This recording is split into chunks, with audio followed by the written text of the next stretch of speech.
സദ എന്ന സ്റ്റേജ് നാമത്തിൽ അറിയപ്പെടുന്ന സഫ് മുഹമ്മദ് സയീദ്, പ്രധാനമായും തെലുങ്ക്, തമിഴ്, കന്നഡ സിനിമകളിലാണ് അഭിനയിക്കുന്നത്.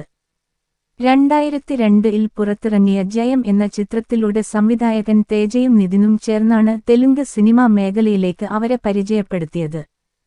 ജയം എന്ന ചിത്രത്തിന്റെ തമിഴ് റീമേക്ക് ആയ ജയത്തിലൂടെ തന്നെയാണ് സദ തമിഴ് സിനിമയിൽ അരങ്ങേറ്റം കുറിച്ചത്. എന്നാൽ 2005-ൽ പുറത്തിറങ്ങിയ ശങ്കർ സംവിധാനം ചെയ്ത അന്യൻ എന്ന സിനിമയിൽ വിക്രമിനൊപ്പം അഭിനയിച്ചു. അതിനുശേഷം ഇന്ത്യയിലെ വിവിധ ചലച്ചിത്ര വ്യവസായങ്ങളിലായി നിരവധി സിനിമകളിൽ അവർ അഭിനയിച്ചിട്ടുണ്ട്. കന്നഡയിൽ മോണാലിസ, ഹിന്ദിയിൽ ക്ലിക്ക് എന്നിവയുൾപ്പെടെ വിവിധ ഭാഷകളിലായി പല ചിത്രങ്ങൾ. 2014-ൽ വിജയ് ടിവിയിലെ ജോഡി നമ്പർ 1-ന്റെ 9ാം സീസണിൽ സദ ജഡ്ജിയായി ചേർന്നു.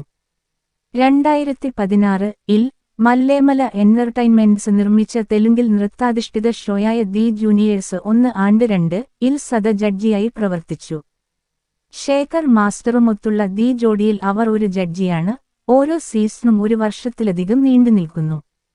ബുധനാഴ്ചകളിൽ രാത്രി പകൽ 9 മണി കഴിഞ്ഞ് 30 മിനിറ്റിന് ETV തെലുങ്കിൽ സംപ്രേഷണം ചെയ്യുന്ന ഒരു പ്രതിവാര ഷോയാണിത്. ഷോയിലെ വസ്ത്രധാരണ രീതിയിലൂടെയാണ് അവർ അറിയപ്പെടുന്നത്. 2015-ൽ എലി, 2018-ൽ ടോർച്ച്ലൈറ്റ് എന്നീ ചിത്രങ്ങളിൽ അവർ അഭിനയിച്ചു. സദ സയീദ് ഒരു മൃഗാവകാശ സംരക്ഷണ പ്രവർത്തകയും മൃഗരക്ഷകയും സസ്യാഹാരിയുമാണ്. അവർ federation of Indian animal protection ഓർഗനൈസേഷനെ പിന്തുണയ്ക്കുകയും സസ്യാഹാരത്തെ പ്രോത്സാഹിപ്പിക്കുകയും ചെയ്യുന്നു. സദ എന്ന സ്റ്റേജ് നാമത്തിൽ അറിയപ്പെടുന്ന സഫ് മുഹമ്മദ് സയീദ്, പ്രധാനമായും തെലുങ്ക്, തമിഴ്, കന്നഡ സിനിമകളിലാണ് അഭിനയിക്കുന്നത്.